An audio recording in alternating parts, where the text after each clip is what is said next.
Hello everyone, it's January 22nd, 2021. It's about 2 p.m. and today I'm going to be walking to Waikea shopping center. I need to double check the name on that.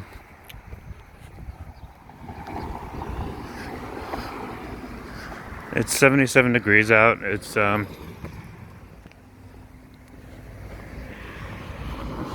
like a particularly comfortable temperature.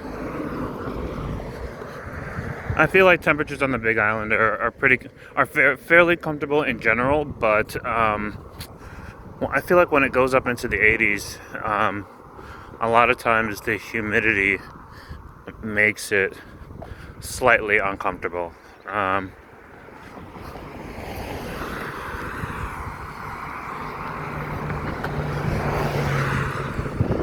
But still, it's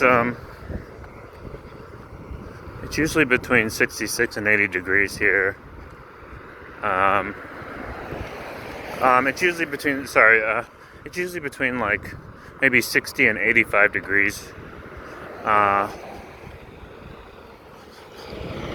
all year round. So like the lowest the temperature might drop to is like 60 degrees, but not usually. Which is actually a little bit surprising. I don't know. For whatever reason, before coming here, I really just assumed Hawaii was maybe like Florida, maybe like South Florida, where it's just like warm during the day, warm at night.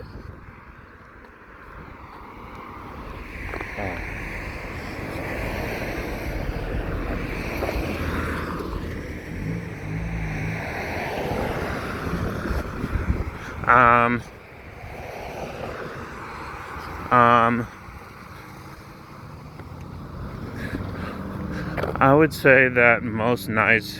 I would say that for the time that I've been here, I feel like it's between. Oh, hey, dog.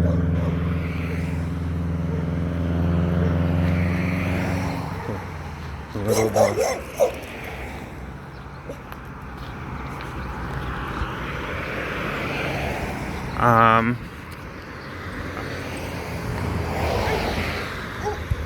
Oh, there's the other one. It's so big. It's got a nice coat on it.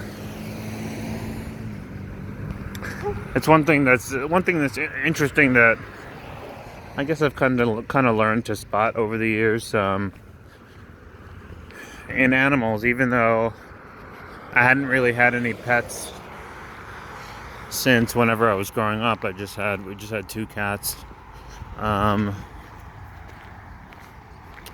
Is when I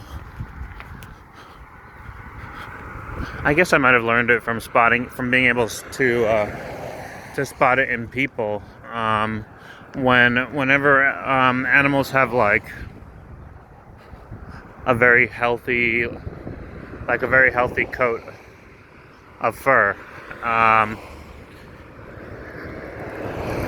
I always assume that's indicative of like the owner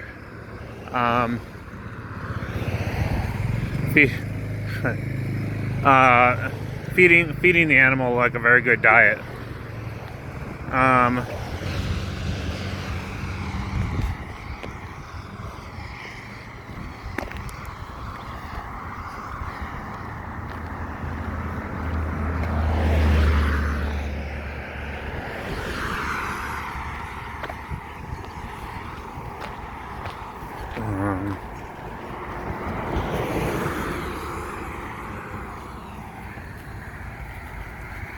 Got some cacti here.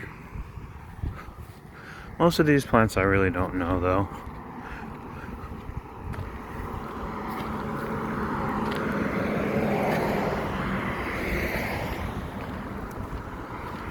Got some oranges. or I should say tangerines. Yeah. I've been saying that oranges are common. Like they grow frequently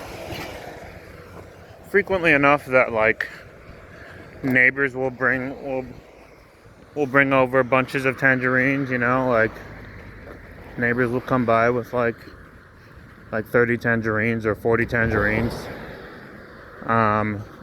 Because they just have too many, which is actually pretty cool. Like if you have if you happen to have one of those on your property, or if you're lucky enough to have a few, then it basically means unlimited oranges, which is that's actually really cool. Like unlimited tangerines. So yeah, like neighbors will just stop by with like 40 tangerines, or like people will bring them to work and just drop them off at the how do you say, like in the break room or whatever, you know, like boom, here's like a bag of 30 tangerines. And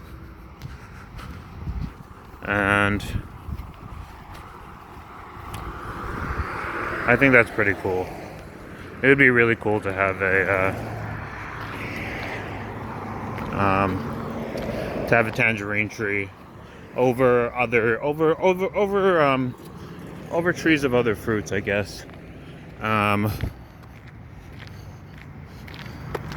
think avocado would be really good, but I feel like you would eat tangerines more frequently than you would avocados, or like star fruit or lychee, or whatever else I've seen growing out here so far.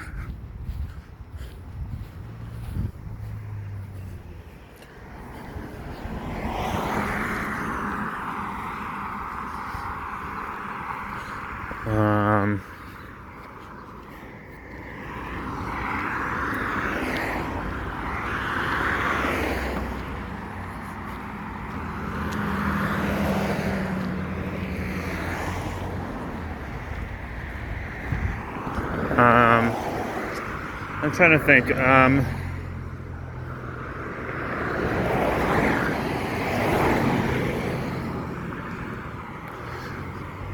It seems like it's valued to live away from the city, like to live away from downtown here, but I honestly hope I can find an apartment downtown. I definitely would like to be able to move to the shore. Right now I'm about, I want to say like maybe like a 3+ mile walk. I've done it before. It takes about an hour. So it's like if I wanted to walk to the nearest beach, it would take about that long. It would take about an hour. But I know that they have places. I know that they have that there's rentals downtown, like right by the water, where you can rent out an entire apartment for maybe like $650.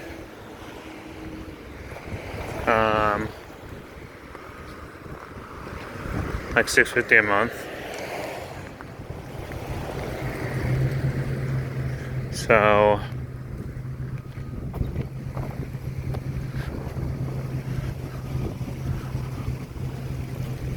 that's not terrible for being like a 5-minute walk from the ocean. Even if it's still Hilo Bay, even if it's, you know, the part of the water that people usually don't swim in. You know, like there's surfers there all day. I mean, there's surfers there usually every day, even though most people avoid Hilo Bay. So it's not like it's deadly or dangerous to swim in. I think what people really are most concerned about is the bacteria count. Apparently, the rivers that how do you say the rivers that run down the mountain into Hilo Bay, that like let out in Hilo Bay and mix with the ocean water, they basically run down from like pig farms and stuff where like debris and waste, from animals, basically gets let into the rivers and then gets let out into the ocean, and so it's like high in bacteria, and it's very easy to get a staph infection here. I actually didn't know what a staph infection was when I first moved here, but I got one the very first time that I went to the beach, and I still have, like, it still hasn't healed. Like, I should explain what a staph infection is. I guess it's a kind of maybe bacterial infection that you can get, and once you get it, you get it from being exposed to the bacteria when you get a cut, and once it enters into your bloodstream, whatever it does, it stops your body from being able to heal quickly, which is kind of crazy, actually. And once you get it, you have it for life. Like, you can't get rid of it. And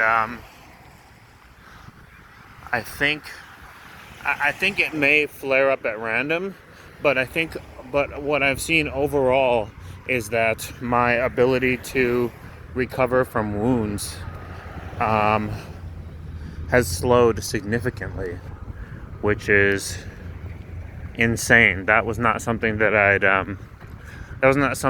planned for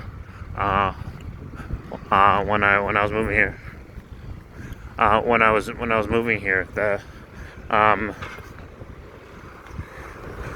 and so I've still got like a big cut, on my leg that from the very first time that I went to the beach here, and that was months ago in November. It's January now, and it still hasn't healed. And by that I mean, it's like partially scabbed over, but it's still tender. It's still tender underneath, so like if I put pressure on it, it'll hurt as if it's a fresh wound. And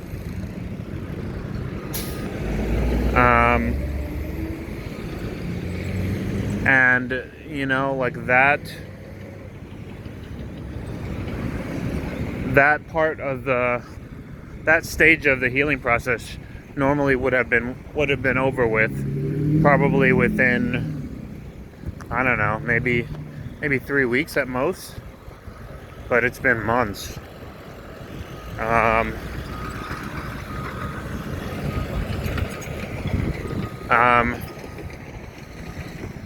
So even though it's not a even though it's not like, I don't want to say I can't even say that it's not deadly, because staph infections actually can be fatal.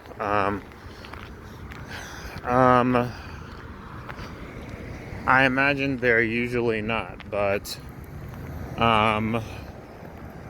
I believe they can like travel to the brain or something like that. Um, but um,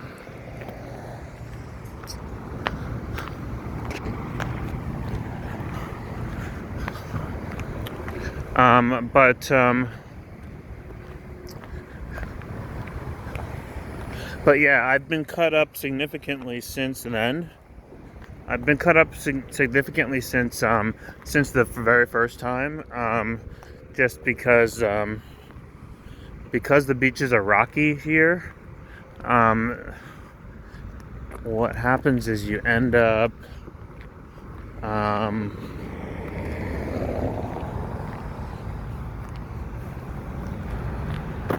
what happens is you end up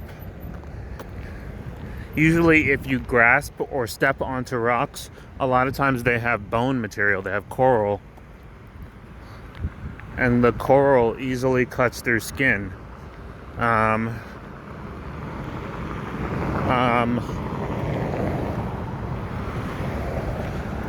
Whereas rocks don't, like if you, I mean, they still do, but the coral cuts even easier than rocks. Um,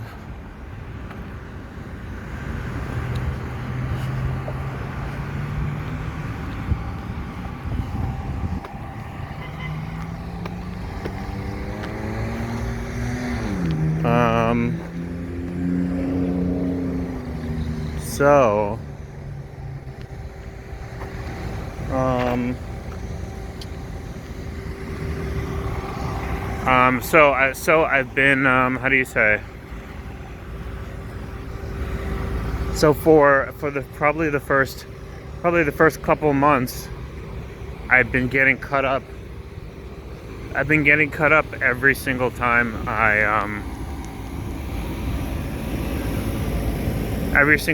went out.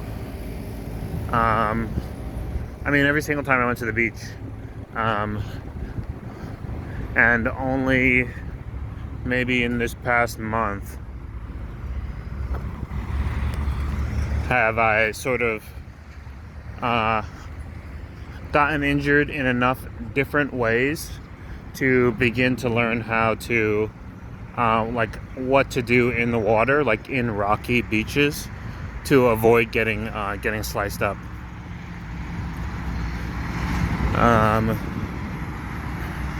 And unfortunately, it's just one of those things where, like someone can tell you things to look out for, but it's still kind of hard to, how do you say? It's kind of hard to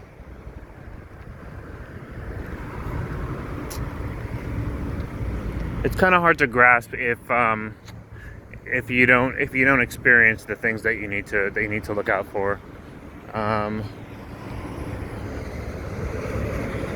And so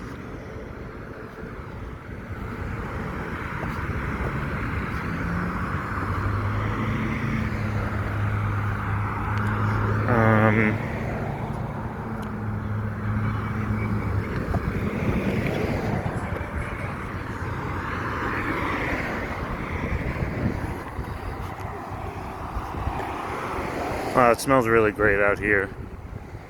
It just smells like flowers in most places that I've walked so far on the island. It just pretty much smells like flowers across the whole island. In any case, so yeah, like I've been, only more recently have I like kind of learned to be not, what's the right word? Like tact, underwater and in the water, and I'm sort of like getting better at learning how to maneuver around rocks. So that's something I hadn't counted on before coming here, which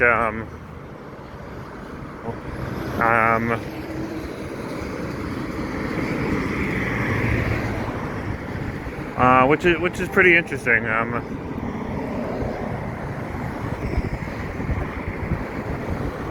I never knew there were, I never realized there were beaches besides sand beaches.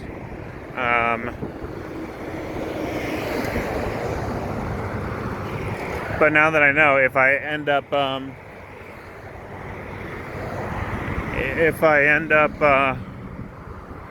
going to another one,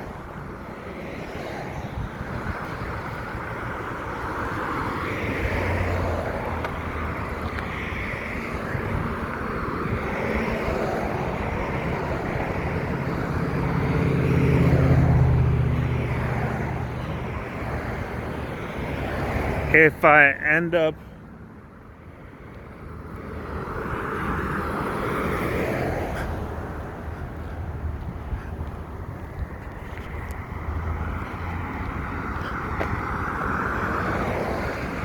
end up going to another one,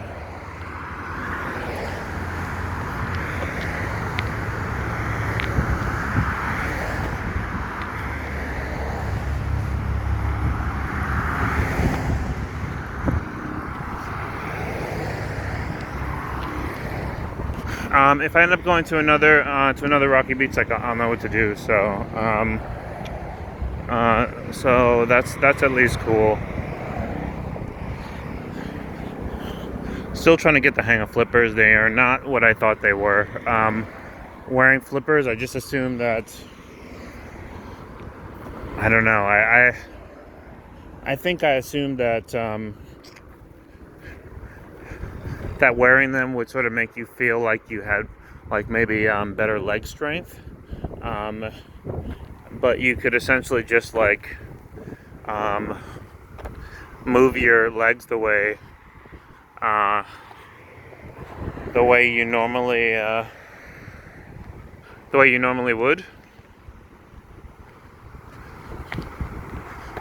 but you really can't. Like, the flippers are quite heavy.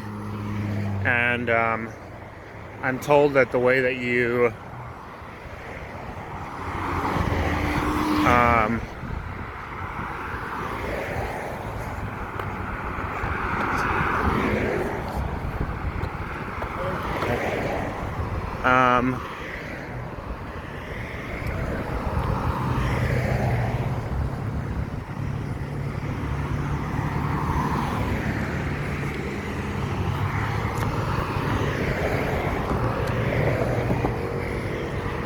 I would say that so far, the other cuts that I've gotten, well, the more recent cuts that I've gotten, I've noticed that they heal, that they take longer to heal, but not nearly as long as the one from my very first swim here that is still not healed over months. I feel like most of the cuts that I get now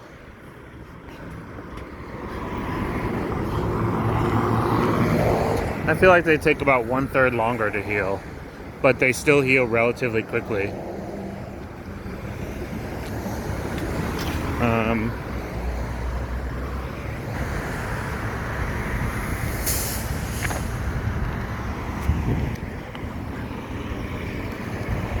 So boom, I guess now I know about staph infections.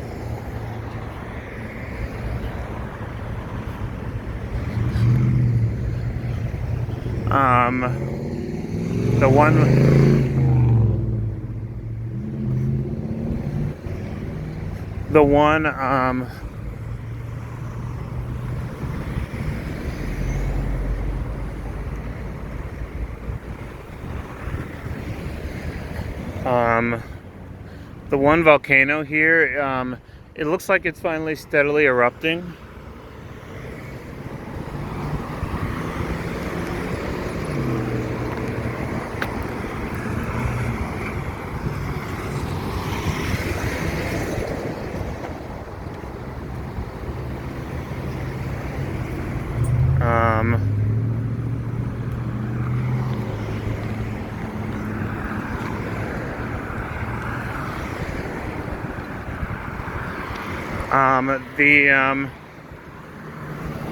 The main volcano, the main volcano that's here, has has sort of began erupting steadily.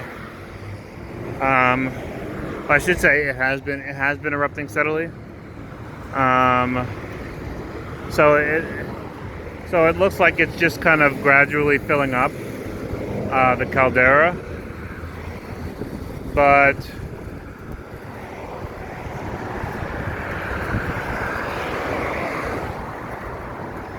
Kilauea volcano has a very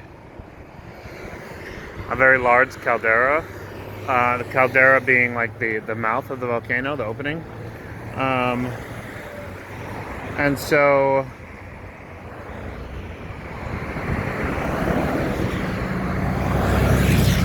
from what I've read, I don't know how true this is, but from what I've read, it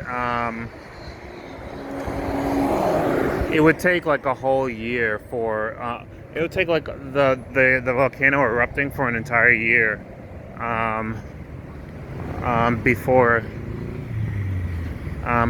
it filled up all the way.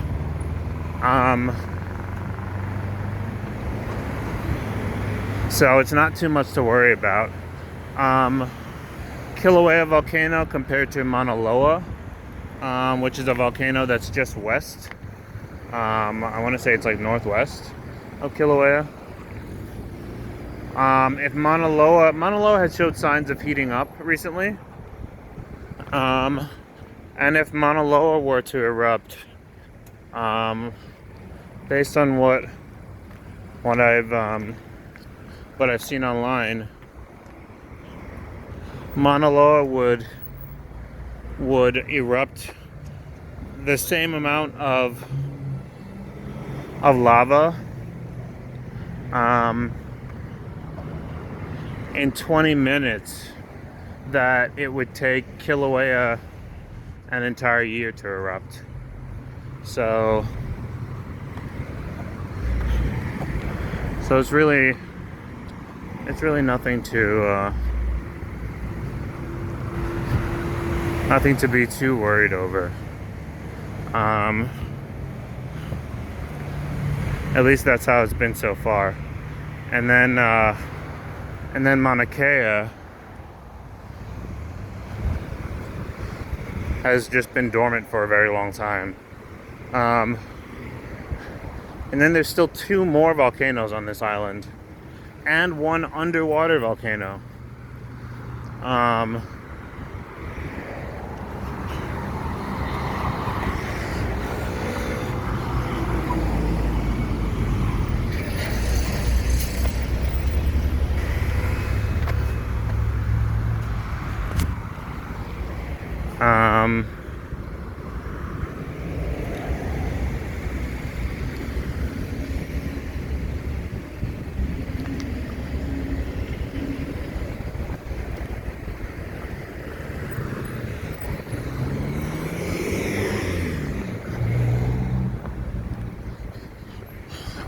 I feel like I counted the number of volcanoes before moving here, but I don't remember how many there are anymore.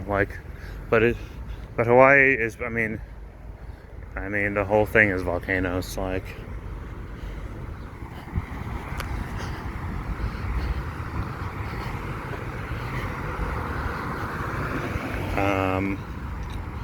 feel like there might be more than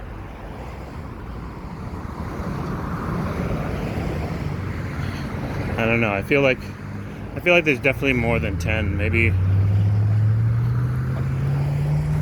in the teens across all the islands.